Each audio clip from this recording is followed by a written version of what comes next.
this recording in the meeting chat or Microsoft Stream. Recording has started. Let everybody know they're being recorded. I'm just going to dismiss that. Also, Microsoft, you let them know you've been recorded. Yeah. Participation in the meeting indicates your consent to being included in the meeting recording. Ooh. Hello, everybody, and welcome to Beer Christianity. My name's Jonty. My name's Drabs. I am Laura. And this is a podcast about Christianity where we drink some relatively okay beers and talk about our faith and whatever's going on in the world. I really can't think of anything to talk about this time, though. It's pretty quiet. How are you guys doing?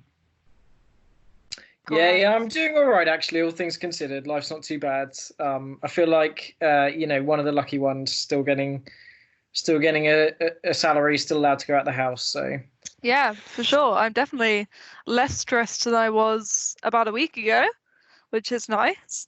Because I have managed to be able to move house. Woo! A joyous time. Was very afraid that I was gonna get not be able to move, that we were going to have the country put on lockdown and I would be stuck in a house on my own for 3 weeks. Not 3 weeks, but 12 weeks, which would not have been ideal, but hallelujah, she's been able to move. Praise the Lord. That is lovely. Praise the Lord indeed. That is excellent news. And Drabs, you have just come back from... Wait, we should actually tell people how we're recording this. So this is Beer Christianity. You can find us. We're all sat next to each other on the sofa. Yeah, in the same room. We have decided sharing a beer glass. Yeah, sharing a beer glass. Spitting in each other's faces. That's right. Picking each other's mouths just to make sure to check for symptoms of coronavirus. Rubbing eyeballs. Rubbing eyeballs. I don't know. That is disgusting, but your mind went. What are you guys drinking? Wine. I'm drinking wine that I believe came from Fortnum & Mason. Oh my goodness. I read on the bottle. It is not my wine. It is a bottle that my housemate offered me. And I am, I'd say, 2 glasses in already. So, chin chin, lad. Chin chin. Drabs, what you on? Yes, we got this wonderful Polish off license in Dicot. We've probably mentioned it a few times before. Do remain open. I've just been down there and bought several of their indistinguishable beers and unpronounceable beers. So enjoying one of those. And there's 2 more in the fridge. Beer Christianity bringing you that cultural sensitivity and international you've come to know and love. That's why I am drinking, I think it's a Hawaiian beer. It does say at the top, Liquid Aloha. From the Kona Brewing Co. and it's Longboard Island Lager. I bought this in M&S, let's be honest. They can try to be cool if they like, but this is an M&S beer. Yeah. And the people who are into alcohol, we have just done them a great service by describing our drinks as some wine, some beer, and an M&S beer.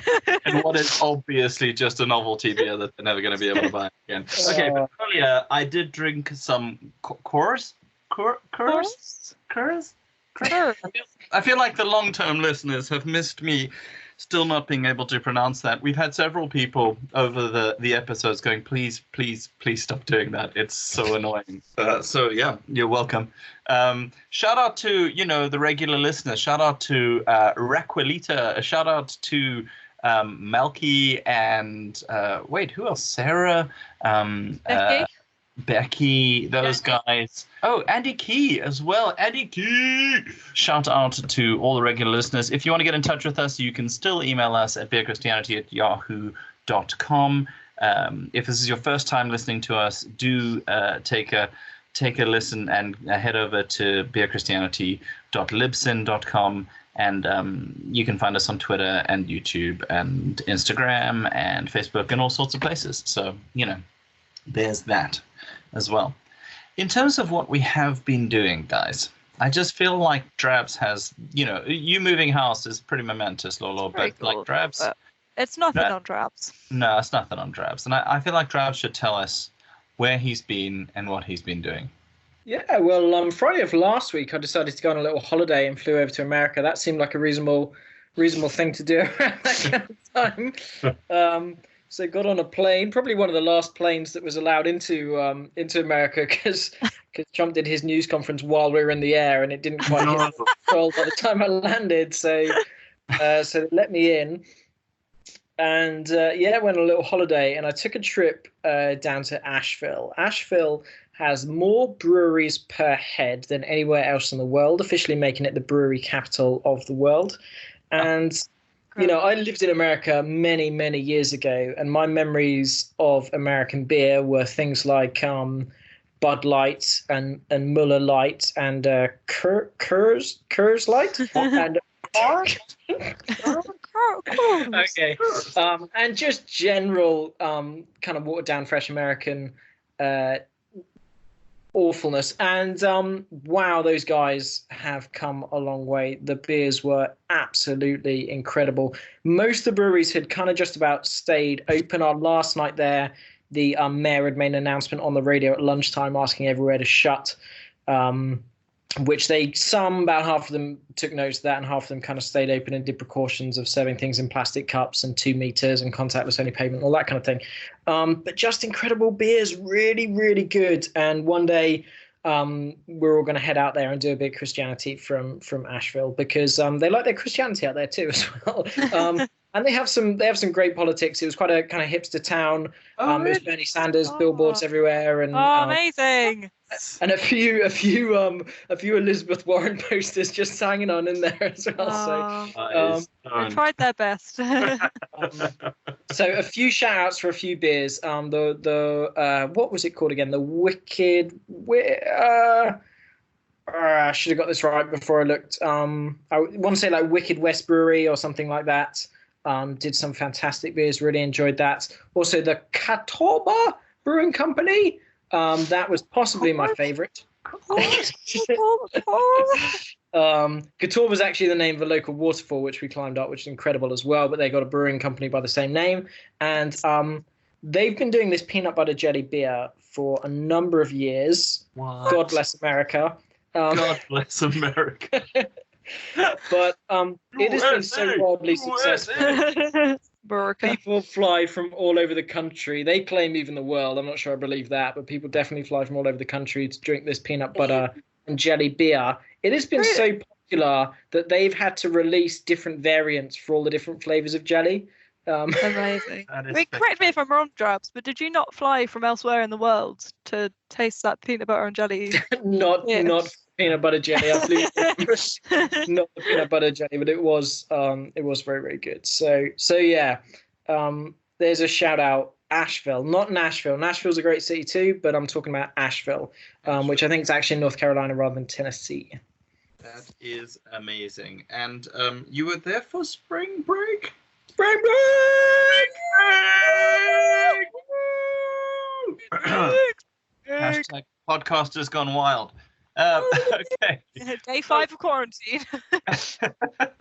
Also, if you're wondering how we're recording this, since we're obviously not actually sitting on each other's laps and licking each other's eyeballs, we're on inappropriate anyway, and an affront to both the laws of God and man. The way we're recording this is on Microsoft Teams, because we just figure, no one's this Zoom thing is never going to catch on. I think that's my main takeaway from the thing. No one's ever going to use Zoom.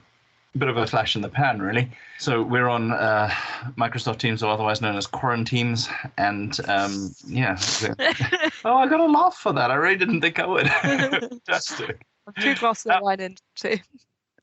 Okay, basically though, it's been a while since I joined a group on Facebook called A Group Where We All Pretend We're Gen X. I'm not going to lie, they're doing it ironically. I'm loving everything they post, and I think they're very reasonable people. Are you not Gen X? I am Gen X. So it's a kind of weird place for me to be, but I'm just loving it. Some of us millennials listen to Stained as well, though. Hey, I think I'm in the border, like 3 years between millennial and X, but You are not in the border between millennial I am 77 is in the border between millennial and X, for real. To be fair, I'm in the border between millennial and in the border. Gen Z. It's not 87. 77 is. If 97 is the border between millennial and Gen Z, then 87 is definitely not the border between Gen X and millennials. People a few years younger than me are millennials. This is the thing. We keep We're on in the same boat. We're in the same boat. We're both in borders of generations. Exactly. We're basically Generations 20 and What about you, Trav? You on the border between anything? Yeah, No. fuck you, Trav. No, I'm just squarely a millennial. I hate responsibility. I need to be micromanaged. Fucking snowflake millennial. I love avocados. Yeah. It's all I ever eat for lunch. Destroying every single industry you come across. Okay, but now listen. The coronavirus. I don't know if you've heard of it. It's kind of big. These coronaviruses the kids are having these days. The COVID-19. Thoughts? Are we for it or are we against it? You know, is it a flash in the pan? Is it hot or not? You know, I'm going to have to say, I think this may be a controversial opinion here, but I'm going to have to say that I am against the coronavirus. I mean, it may be a hot take, but hot takes, anti-coronavirus. So in the anti-coronavirus camp, we have Laura. Okay. I said that puts Drabs squarely in the pro-coronavirus, which I think, I think Drabs is okay, maybe I could throw a question out there, given that our host is not doing a fantastic job. Hey, shut up! Stop it! Okay, what things are annoying you most about people or responses to coronavirus are annoying you most? The response that I am finding the most irritating is this basic bitch, at last we can judge other people response of getting angry with people for the kind of panic shopping, that kind of stuff. Yeah. I'm not talking about the really dumbass stuff of like, why are they stockpiling toilet paper? It's not, diarrhea isn't one of the symptoms, because newsflash, diarrhea is one of the symptoms in a significant percentage of it. But also, that's not what it's for, guys. It's because everybody else is panic buying, and if you don't panic buy, you're not going to have the stuff that you want. Everybody should go out and panic buy. No. That's the solution. I'm just saying, like, it's not massively unreasonable for people who do not have a huge kind of safety net to want to go out and get as much stuff as they can if it looks like society is falling apart. And let's be honest, in the last week and a half, it has looked a little bit like society was falling apart.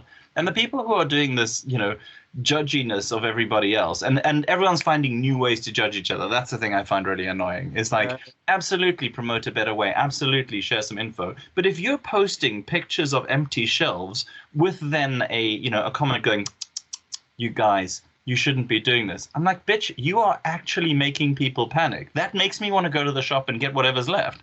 You know what I mean? Yeah. Also, you're posting that from the shop, right? Yeah, for real. You know what I mean? Like, yeah, and like just the judginess of now we're going to be judging people about how they do their social distancing. And again, I think we should be responsible people. Yeah. But like everyone is suddenly a freaking epidemiologist, and I'm like, I'm not saying we, definitely take the advice, but also you don't have to be an asshat about this and find new ways to judge people. Like, the thing isn't like, oh, well, look at these people, they've left the house. It's okay to leave the house. It's a case of not touching all the surfaces other people are going to. Don't come into contact with them. Avoid them, I don't know. It just, it's annoying to me. That's annoying me. What about you guys? Yeah. I think there's a fine line between judging people from just being outside to judging the people who are, or like making comments about the people who are like flocking together in like parks this weekend, or have been like, wasn't there like tons of people in Florida like just on the beach, like packed beaches and stuff like that, and it's like that I do think is irresponsible.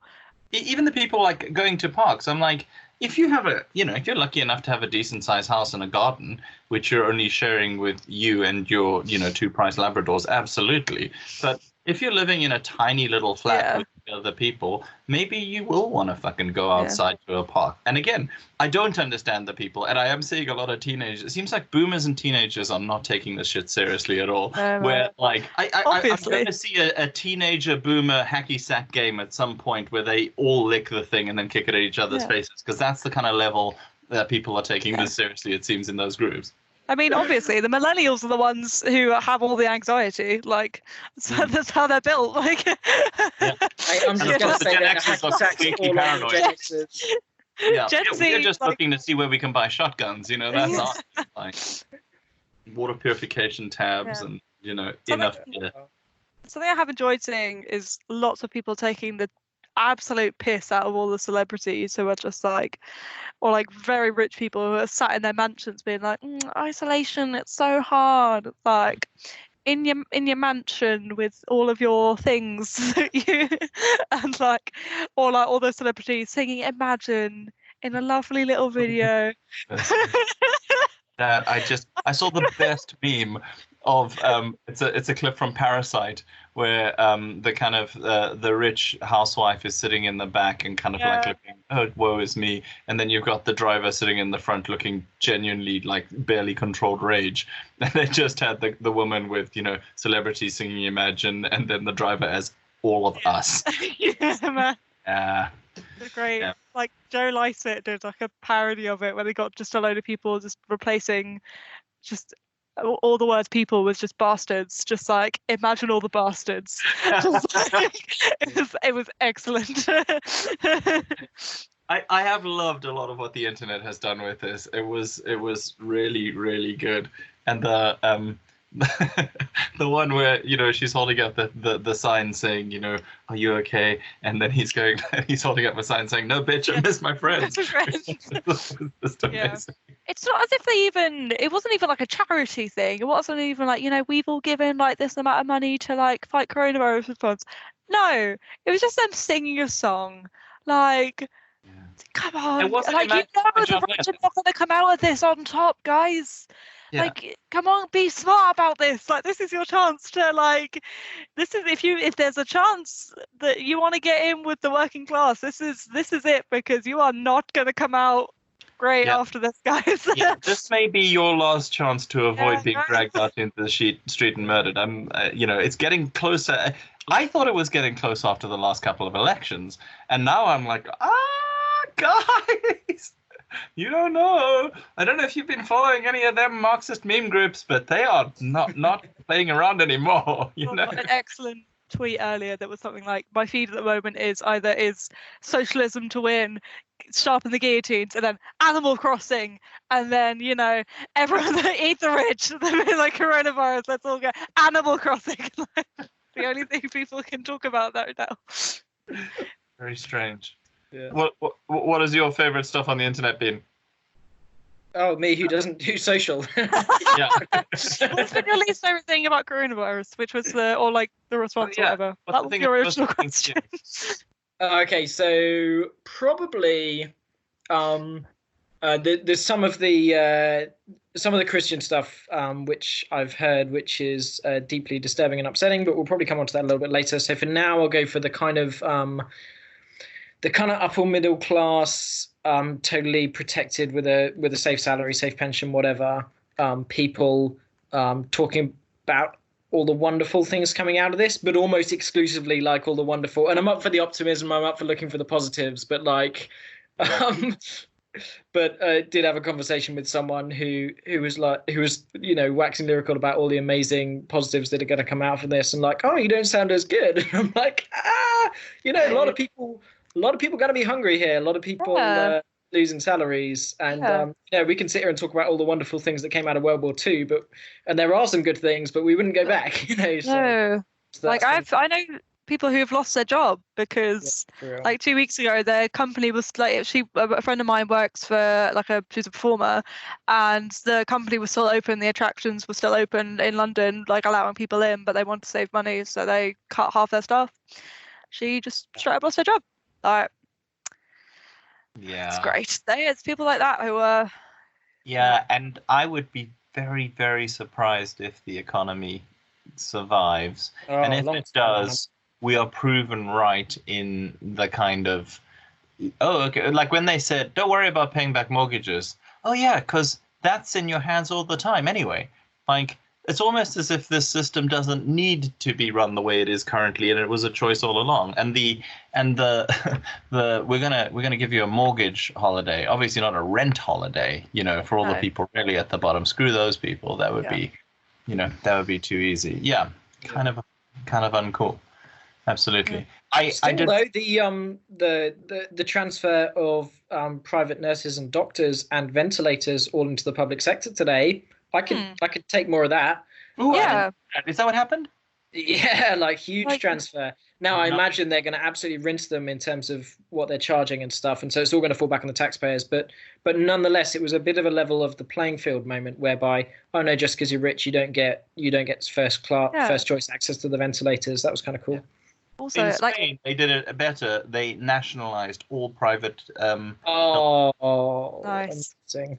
I do love Podemos. Is it Podemos? I think it is, or maybe it's the other one, the Spanish version. But yeah, good people doing good things. Yes. I saw like video earlier of like or like a load of Cuban doctors like getting off the plane in Italy to go and like relieve stuff there. Like people are really stepping up. Like there are good people out here doing good stuff.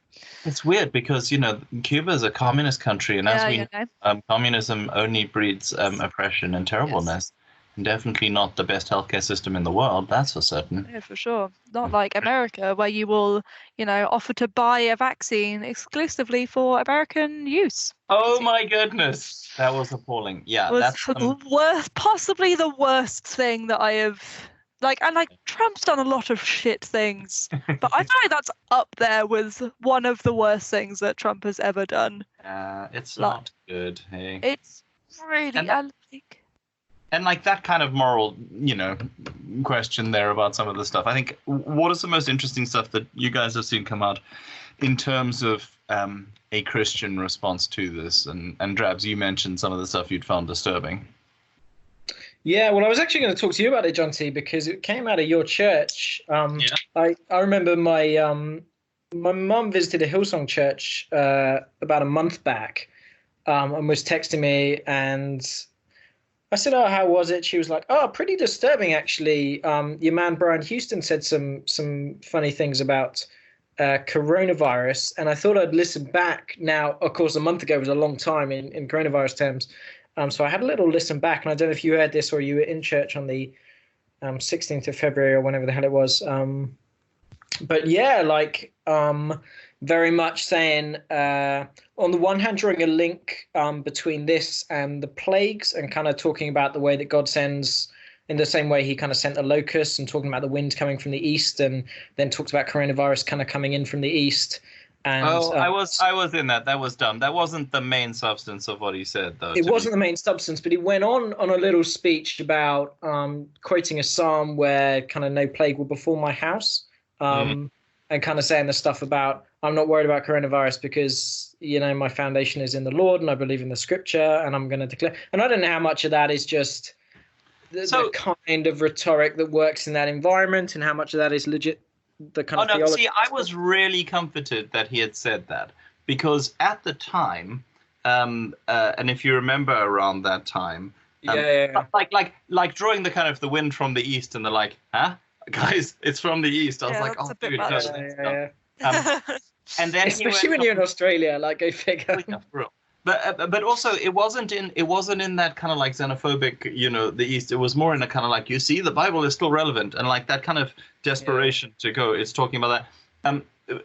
At the time, there was a lot of xenophobic and racist kind of stuff happening about it, and people getting really freaked out in a really quite unhelpful way, and already starting to buy up face masks and stuff before the real panic buying happened. All talking about well, we need to protect ourselves from this terrible kind of scourge. And when actually most of the reasonable people were going, guys, just chill out, rather than freaking out. And his whole thing, the whole, what I took from it anyway, was very much a kind of like, do not freak out. God is still sovereign. Do not panic too much. I'm not super worried. And he did also in that say, some people are going to get sick, yes, but also let's not panic. Essentially going, do not freak out. Like, I think what a lot has been happening in the Christian world of people going like, you see, end times, or buying into some of those conspiracy theories about like, well, you see, because China is the Antichrist, they manufactured this in their chemical and biological weapons plant in Wuhan, and all of that kind of stuff. And like, I mean, they're a Pentecostal church, and so there's always stuff that I find slightly uncomfortable in the we do believe that if you pray, you will be healed. But that's a faith thing, and that is, it's pretty biblical to be, faith orientated in your prayers and believe that it will actually happen, and that, having some kind of effect. And I don't really fully understand the theology of it. And I think what disturbs me about it is when you're insensitive about that sort of stuff and you give people unrealistic expectations. So when we've had friends who have been trying to fall pregnant, and, well-meaning Christians of all denominations have come up to them and gone, I really think that this is the month you're going to get pregnant. And of course, 14 years later, they still hadn't. And every time somebody tells them that and they kind of believe it, it hurts. And I think you can have a similar approach maybe in a pandemic of people going like, God will protect you. And you're wanting to give them enough faith to believe that God can protect them, that God can heal, that God can, take care of people, because he can. I don't fully understand it in theological terms why he doesn't sometimes, and I have some potential ideas for it, but like, I don't know. So for me, I did hear that talk, and I thought there was a weird emphasis on like the north, the east, the south, and the west kind of winds and what they mean in, I don't know, whatever prophetic code or whatever that stuff is. Yeah. But yeah, to me that just sounded like, chill out. You do not start rioting in the streets or panic buying toilet paper was kind of the message, Yeah, I'm kind of halfway there, and I think probably understanding the time of it is helpful. That it was a time where a do not panic message was more helpful. It's really not aged well at all. Listening to it now, a month later, and the particular thing of a full-on declaration in front of a room full of people: I will not get coronavirus. It's not coming to my house because my faith's in the Lord. Again, that may just be a Pentecostal thing. I think it is a Pentecostal thing. But what does it say to all the people in the congregation who do get it? And I imagine a number of them have got it. Snap, your faith isn't in the Lord. And this is where, and you can say it's a very biblical position to hold, but the biblical and the pastoral are at odds here, like at major odds, as in the example with, people trying to conceive or whatever else. Yeah. I mean, I always find this difficult in kind of faith-orientated churches But I mean, all I can say is, Jesus tells people that your faith has, made you well, which is something that I would be really uncomfortable with any pastor saying, because, what does that say to everybody who doesn't? And it's kind of like, it's Mother's Day in a lot of places, and it's really tough for people who have had trouble conceiving or who have lost children or have lost mothers or any of that kind of stuff. But at the same time, there are churches in which are like, we shouldn't mention it because it's just too difficult. Like, well, I think we should be able to live with the complexity of that. And if I wouldn't try to shut Jesus down, that doesn't mean that I shouldn't try to shut other people down for doing because they're not Jesus. But also, like, I don't know, if he doesn't get coronavirus, are we going to say that, he's right? No, of course we're not. We're only going to, but we will take the opposite as proof, which I do find, I realize there's a a scientific method thing going on there, but I would never say something like, I'm not going to get coronavirus. I would say, if I get coronavirus, God is still good, regardless. And so for me, my faith probably doesn't depend on only good things happening to me. And I don't see good things happening to me as my primary proof of God's intervention. But I also miss the days when I had enough faith to ask for that stuff and I used to get it. And I envy the people who have enough faith to pray for healings and see healings happening. And maybe it's an extension of that, or maybe it's an arrogant kind of, charismaniac hubris. Who knows? I think there are more dangerous things you could be saying from the platform. Yeah. So have you heard any of those more dangerous things? I haven't been to church, man. It's the end of the world. What the fuck? No. Oh, actually, before you answer that, can I get another beer? Yes, do that. Oh, you haven't taken a sip of wine in a while. It looks like it's because I finished it. Oh, yeah. So have you finished all of your wine? I think there was some in the bowl, but you have wine in a bowl. In a bottle. Sorry. With a straw. So I went a bit crawly there. Bowl. Okay, we're back with our drinks. I have a McEwan's Export Original Scottish Premium Beer, which is described as full-bodied and full-flavored, which is also my Tinder bio. So there's that. What you guys drinking? Yeah, I got a Perla Mio Dower, which has a picture of honey on it, which is always a bad sign, I think. To be honest, after the peanut butter and jelly, everything's going to seem a bit insufficient. I definitely would not get this one again. Excellent. How about you, Lola? I have a lame admission and say that I have not gone and got myself another drink because I could just foresee a repeat of the great cider debacle of episode 17. And I'm not going to lie, I've been living in this house for 2 days. And I feel like I maybe don't want to introduce that version of myself to anyone. You got to let them know early. You got to let them know early. Do I know? This is the thing, though. We're going to be in quarantine for like the next 12 weeks, so they're going to see her eventually. Maybe not 2 days in. Set the expectation early on. That's my advice. Maybe, but also. In the break, Drabs, you were talking about how you think that things are going to get a lot tighter than they currently are in terms of. It feels that way. I mean, Boris's announcement today was. I didn't hear all of it, but kind of talked a bit about. You kind of don't need to be outside, and when we look at the picture in France, in some ways we've been just a little bit behind France, where they've been finding people who have been outside without good cause. I fear that we're heading that way. I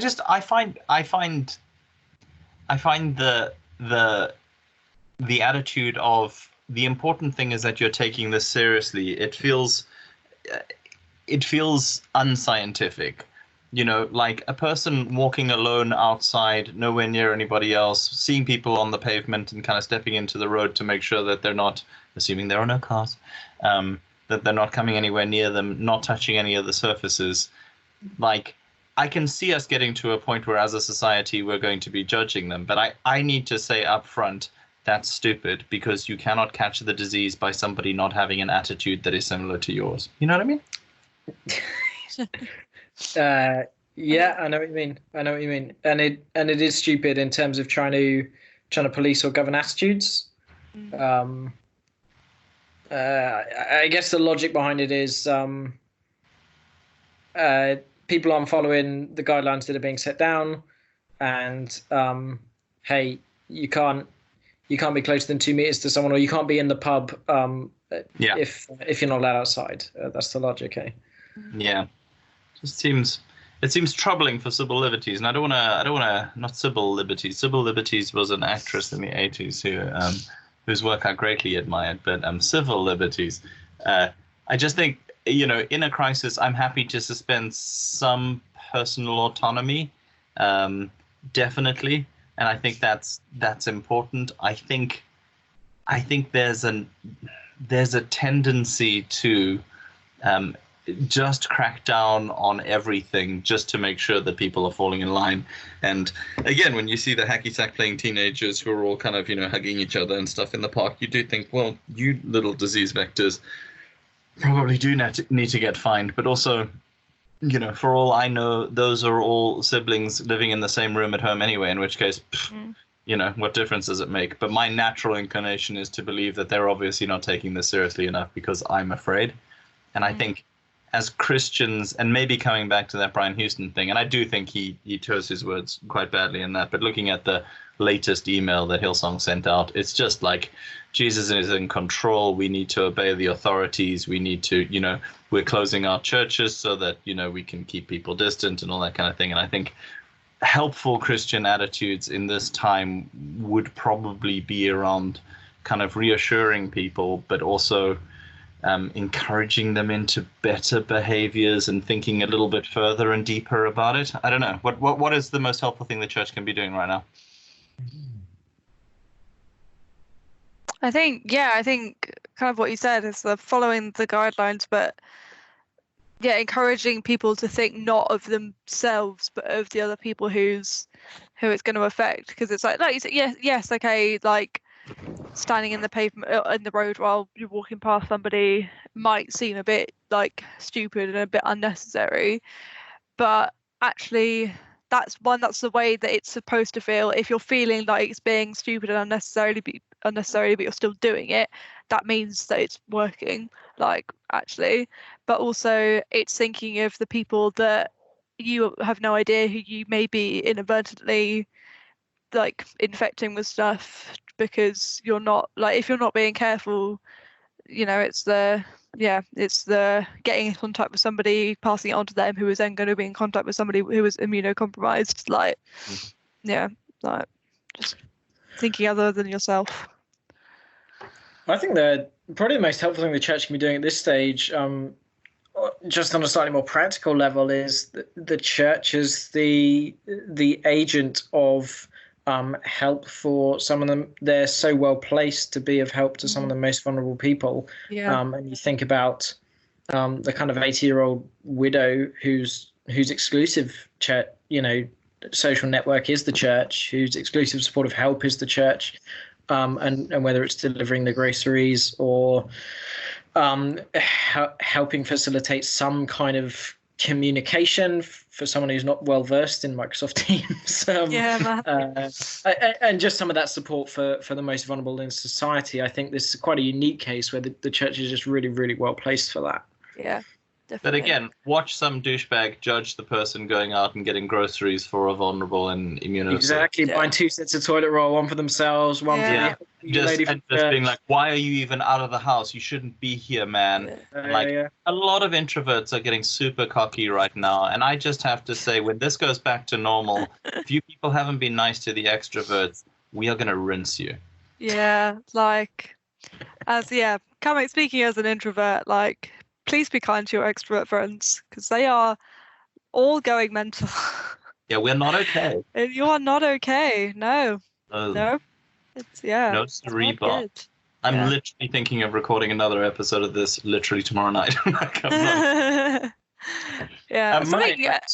Something I would like to say is how fucking incredible it has been to see churches actually work out how to live stream their services. Like, I am shocked just at the amount of UK Baptist churches that have actually figured out how to do it. Like, how to turn the computers on. I am so impressed. Like, I'm like amazed, and they're all doing it. Some of them doing it through Zoom, some are doing it over YouTube, like some are on Facebook. It's amazing. Like, actually impressed.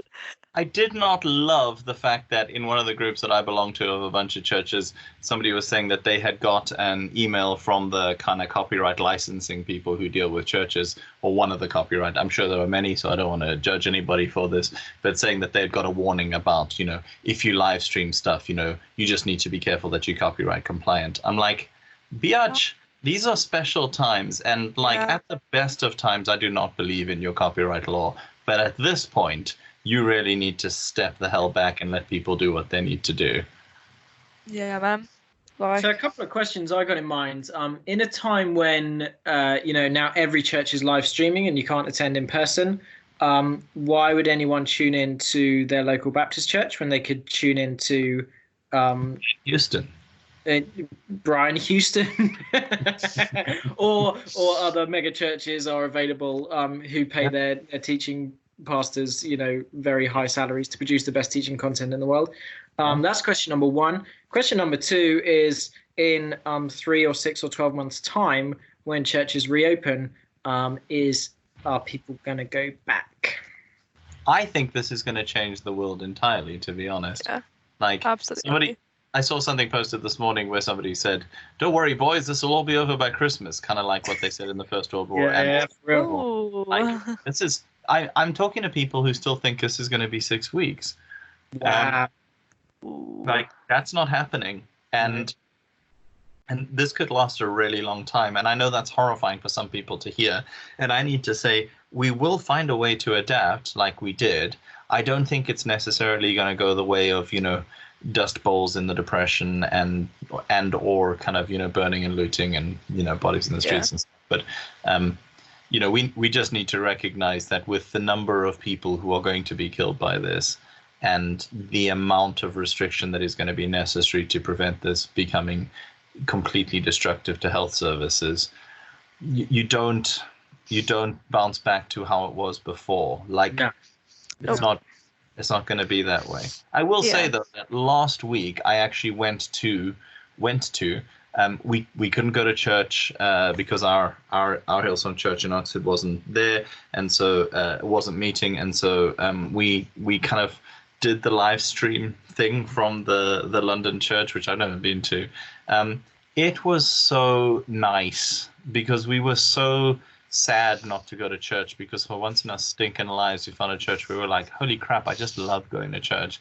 And like just sitting in my living room with my wife and like slightly self-consciously singing along to the songs that are kind of on the screen, and then listening to a message that was, you know, from the also side note just about Hillsong, not to be all like Hillsong defendy, because you know there's a lot of stuff about it I don't love, but like just the head of the London church is the least Pentecostal. Just a really quiet guy who just kind of stands there and kind of talks and goes like, yeah, and you know, well, it's just kind of like that, you know. And I guess, well, I mean, I don't want to be that guy, but you know, he just talks. It's like it's the opposite of a kind of Jesse Duplantis or something like that. Just like a very reasonable, smart guy who's just basically going, hey, could we just be better to the people in our communities right now, and maybe also, you know, ask God to use us in this, and just like kind of like very kind of like down to earth type stuff.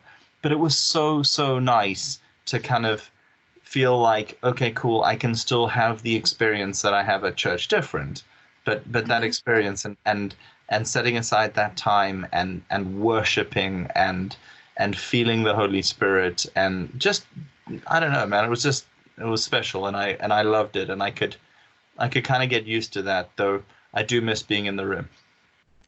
Yeah, I mean, two things for me is one, like the most important part of church service for me is Eucharist and communion, and how that's going to work, because pretty worried about about what that means. And don't show the Hillsong Church, because they don't do that.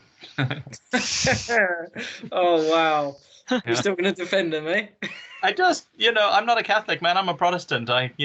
Every meal I remember the Lord. The second thing is, are they like the kids' work, dude? Like, I rely on my children being entertained so I can worship. Not so much a thing. So.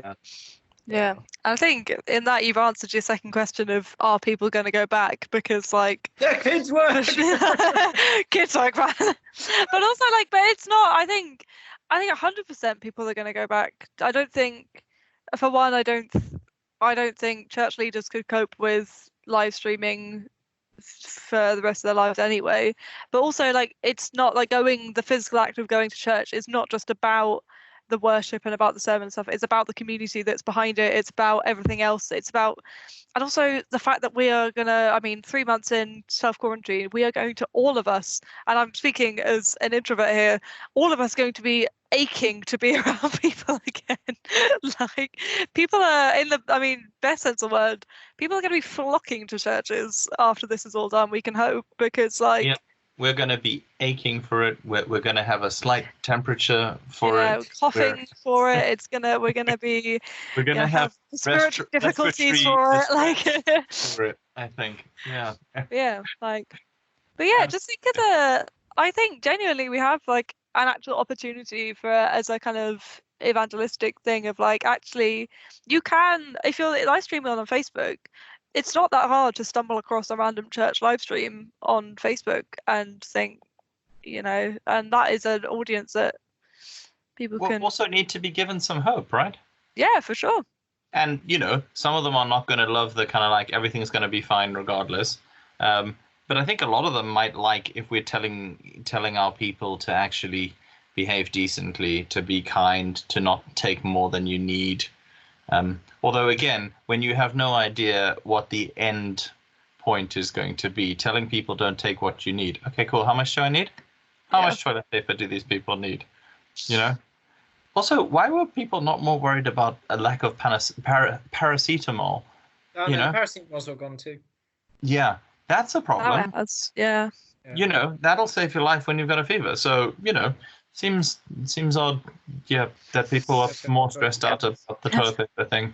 And I mean the judgy people, not the people taking the toilet paper. I'm just like, I don't care. Take all the toilet paper. Yeah. I just like, the one thing the one thing about that is that, like, for people who actually, like, you know, elderly people who actually like Love to. well, yeah, but like people who It's find like, it difficult to get to the shops also and stuff toilet like paper. that, like, I know. to be fair, you can cut them some slack, you know. But Yeah. although, to be fair, they can go in an hour. A lot of places are letting them in an hour early now, so you know. Yeah, although I heard about places doing that and young people just going in anyway and leaning over them and coughing on them, just spitting in their faces, licking their eyeballs. licking their, just awful stuff.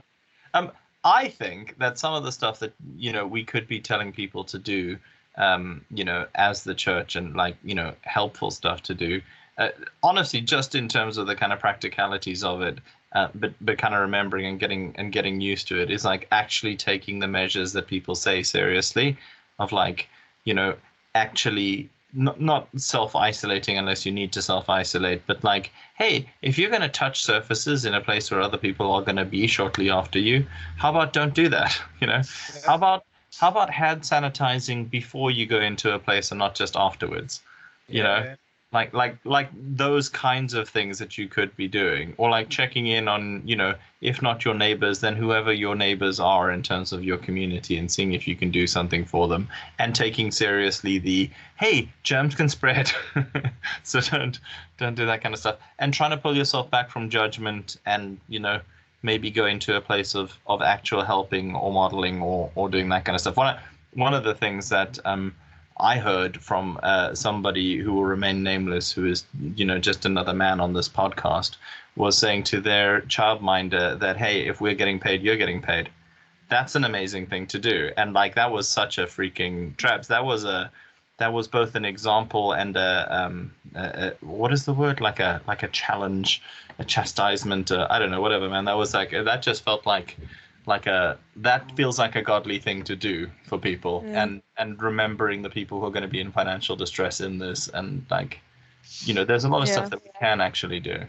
I had a very nice, I don't know if my landlord is a Christian or not, or whatever his deal is, but he like sent us around an email earlier this week, just sort of being like, I don't know what your financial situation is, but let me know what your deal is. If you're going to struggle with rent, just let me know and I'll do whatever I can to help you through this. I was like before I moved in as well, I was like, that's a good thing to see. Like that is solid. Kind, solid.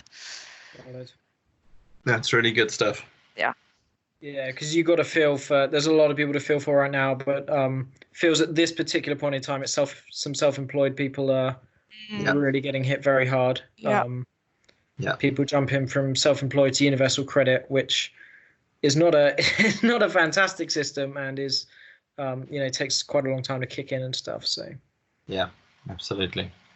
Yeah, it is rough out there for a lot of people right now, and I think while we are remembering how rough it is for the people in our lives who, you know, up until last week were living relatively reasonable middle-class lives, people who were rough sleeping, you know, they're having a pretty tough time. Yep. And then people in refugee camps and beyond the borders of this country, somebody living in a cheek-by-jowl slum is not able to do any of the stuff that we're kind of talking about in a quite, you know, high IT. Well, listen, guys, is 2 meters really enough? And what about, you know, hand sanitizing before you touch those surfaces? Like, it's just not a thing for the vast majority of the world's population. I think that's something to actually encourage people as well. It's like, remember that the temptation right now is to think that we are everything, and we're not everything. There are places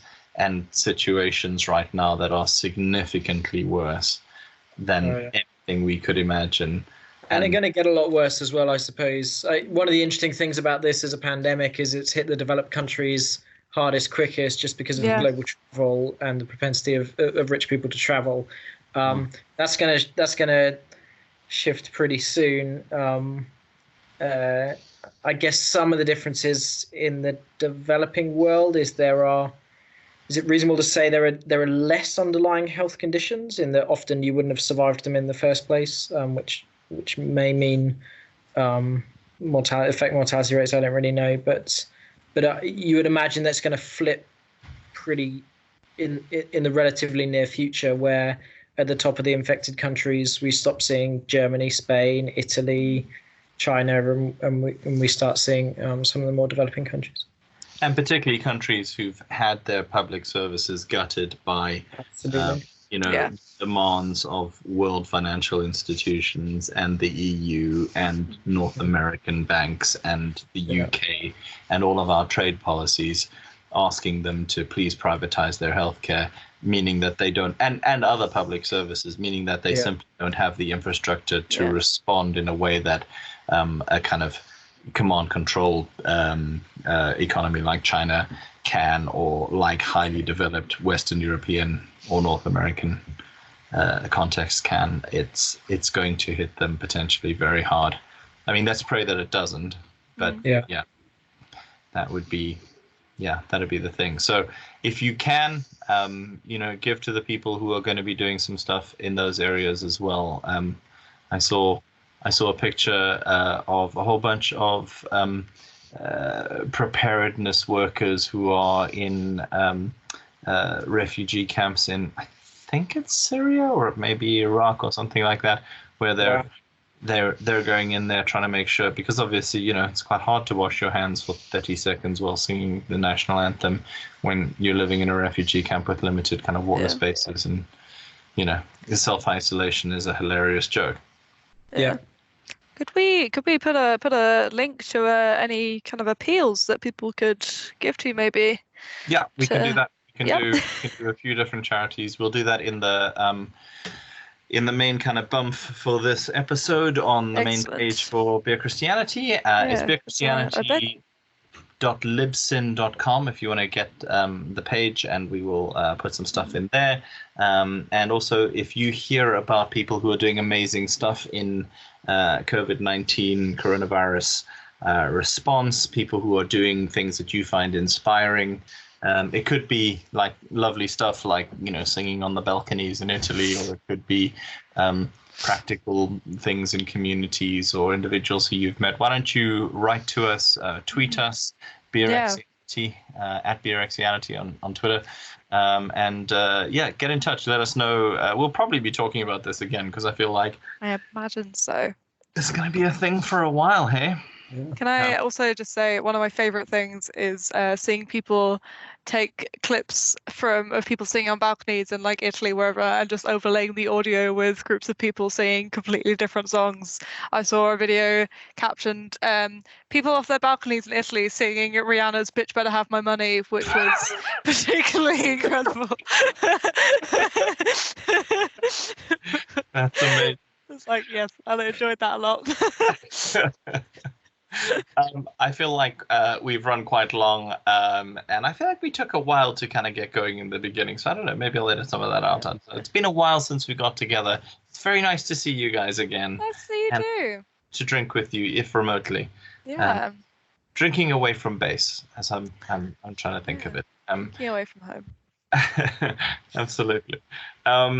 Okay. So, any final thoughts on where we are in this point in history, guys? Final thoughts for the listeners. Weird to see history happening, but rest assured that things are going to be very different when we get out of this. So just bear that in mind. Thoughts go out to you guys, our listeners. I guess a lot of you will be in a whole variety of circumstances, but some of them very tough ones, and we hope that this podcast can provide just some brief entertainment for those long days at home. And let us know how things are affecting you. We'd love to hear from you, and thanks for listening. For sure. Thank you very much for listening. And also, if you have any requests or things that you'd like us to talk about that aren't the coronavirus, to take your mind off the coronavirus, do let us know. We should get to that one about aliens, because Diana wants to talk about that. We could do that, I think, relatively easily. You've been listening to Beer Christianity. My name's Jonty. Drabs. I am Laura. Thanks for listening, and we'll be back soon. Bye. Bye.